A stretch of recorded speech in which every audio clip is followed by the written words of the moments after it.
আসসালামু আলাইকুম। First of all thank you for click the video. আজকের ভিডিওতে থাকছে খুবই সিম্পলভাবে একটি ড্রেসের পেন্টিং ভিডিও। এখানে আমি জাস্ট একই ধরনের সিম্পল কিছু ফুল দিয়েই আর কি পুরো ড্রেসটি তৈরি করেছি। প্রথমে ড্রয়িংটি দেখাচ্ছি।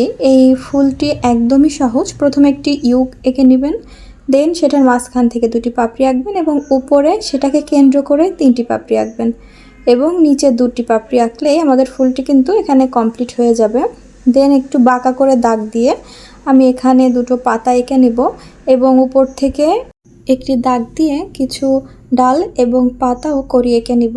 আপনি যদি একটু ভালো করে খেয়াল করেন তাহলে বুঝতে পারবেন আমি কোন পাপড়িটি আগে আঁকাচ্ছি এবং কোনটি পরে। এইভাবে করে আমি এখানে টোটাল 6টা ফুল এঁকে নিয়েছি।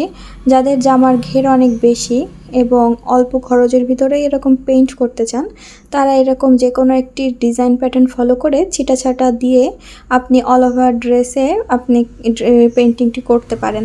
তো যেহেতু এটা একটি গাঢ় কালার, এখানে এই জন্য আমি প্রথমেই সাদা কালার দিয়ে নিব। সাদা কালার দিয়ে পরে কালার ইউজ করলে সেই কালারটি অনেক ভালোভাবে বোঝা যায়।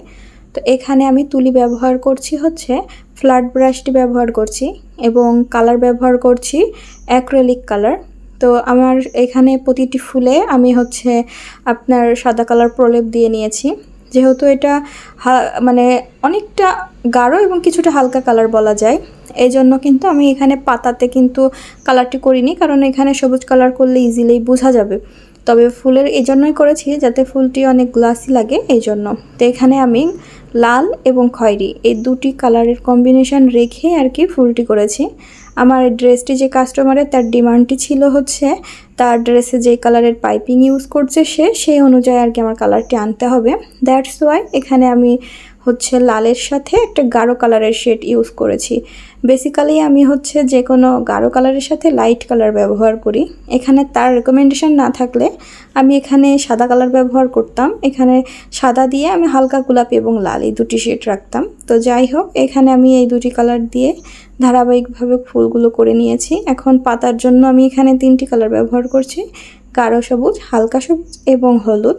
তো এই 3টি কালার আপনার ইচ্ছা মতো একটু একটির পর আরেকটি কালার দিয়ে আপনি তুলির মানে ব্যবহার করে কালারটি করে নেবেন যাতে পাতাটি একঘেয়েমি না লাগে। তো এইভাবে করেই আর কি পাতাটি করা। এবং এরকম ভাঁজ পাতা আঁকানোর জন্য অবশ্যই যদি নিচে আপনি গাঢ় কালার দেন তো উপরে হালকা কালার দিতে হবে, উপরে হালকা দিলে নিচে গাঢ় দিতে হবে যাতে দুটি পাতার যে ডিস্টেন্স সেটা ভালোভাবে বোঝা যায়, এই জন্য। তো এইভাবে করে আমি প্রতিটা পাতায় আর কি করে নিলাম এবং ডালে এখানে আমি গাঢ় সবুজ কালার সেটা ব্যবহার করেছি। আমার এই ছোট চ্যানেলে আমি 3 ধাপের ভিডিও প্রোভাইড করি, হ্যান্ড পেইন্টিং, হ্যান্ড এমব্রয়ডারি এবং ড্রেস মেকিং করা।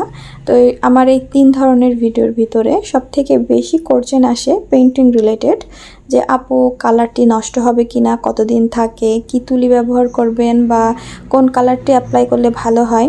তো ইনশাল্লাহ আমি সামনে আমার প্রায় 3-4 বছর আগে তৈরি করা একটা বেডশিট নিয়ে আমি আপনাদেরকে রিভিউ দেবো ইনশাল্লাহ, যে এই পেইন্টগুলা কেমন থাকে, কতদিন দীর্ঘস্থায়ী হয়, এবং সেটাই আমি আপনাদের দেখাবো। এবং সেই বেডশিটেই আমি আর কি সেই ডিজাইনের সাথে মিল রেখে আরেকটি পেইন্ট করে আপনাদের দেখাবো যে কালারটি আদেও কতটা ফেড হয় বা কী বিষয় ইনশাল্লাহ। তাহলে আপনাদের অ্যান্সারটি পেয়ে যাবেন।